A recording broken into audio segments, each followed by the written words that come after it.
This is The Wire for 1800 Zulu, June 14th, 2024. Precedence is routine. Information cutoff is 1700. Bottom line up front. Houthi targeting again intensifies in the Red Sea. Saudi Crown Prince cancels attendance of G7 summit. Putin publicizes terms of potential Ukraine peace talks. Beginning with international events, in the Red Sea Horn of Africa region, Houthi targeting increases with two major incidents occurring over the past few days. Yesterday, 3 anti-ship cruise missiles successfully targeted the merchant vessel Verbena in the Gulf of Aden, causing severe damage. CENTCOM confirmed that at least one crew member was medically evacuated from the Verbena due to wounds sustained during the attack. On Wednesday, Houthi forces successfully targeted the merchant vessel Tudor, a Greek-flagged cargo vessel carrying coal in the Red Sea. This attack was carried out via an unmanned surface vessel and resulted in the Tudor sustaining severe damage to the engine room. Per the latest reports, the vessel is experiencing severe flooding and is reportedly not under command at this time. However, her current status remains unclear. Analysts comment. These attacks come as a Defense Intelligence Agency report was released yesterday, confirming that maritime traffic through the Red Sea has decreased by approximately 90% since Houthi targeting began. In the Middle East, tensions between the United States and Saudi Arabia quietly increased following various diplomatic slides over the past few weeks. Last week, the 1974 petrodollar agreement between Saudi Arabia and the U.S. allegedly expired, with no replacement treaty scheduled to take effect. Analysts comment.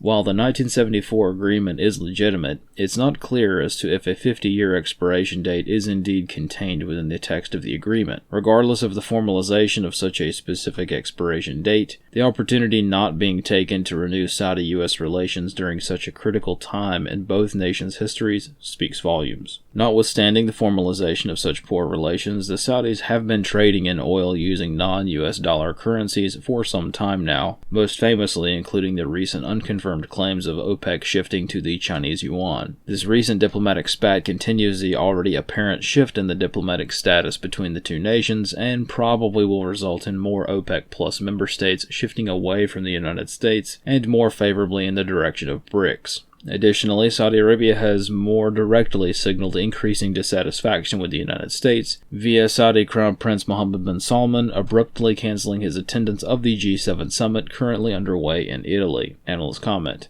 Mohammed bin Salman was scheduled to be a critical attendee of the summit, as Italy seeks to improve relations with the Middle East and court various trade agreements that have been in the works for months. However, he canceled his trip just a few hours before he was supposed to arrive in Rome, citing pressing duties to oversee the Hajj season, which is a poorly camouflaged excuse, as his attendance is not required for this holiday season, which has likewise been scheduled for many months. This G7 summit would have been his first attendance as he increasingly takes over the duties of the Saudi Empire. In Europe, in a televised press conference, Russian President Vladimir Putin has publicly stated the conditions for a peace proposal in Ukraine. Analyst comments for this wire. Though the publicity of Putin's proposal may be surprising to some, this is probably Russia's last warning before the summer offensive comes to fruition. Though Putin's demands may seem unfair to the West, the annexation of Donetsk, Luhansk, Zaporizhia, and Kherson, along with dropping Ukraine's NATO bid, Ukraine is almost certainly not in a position to offer much flexibility in negotiations if they were to occur.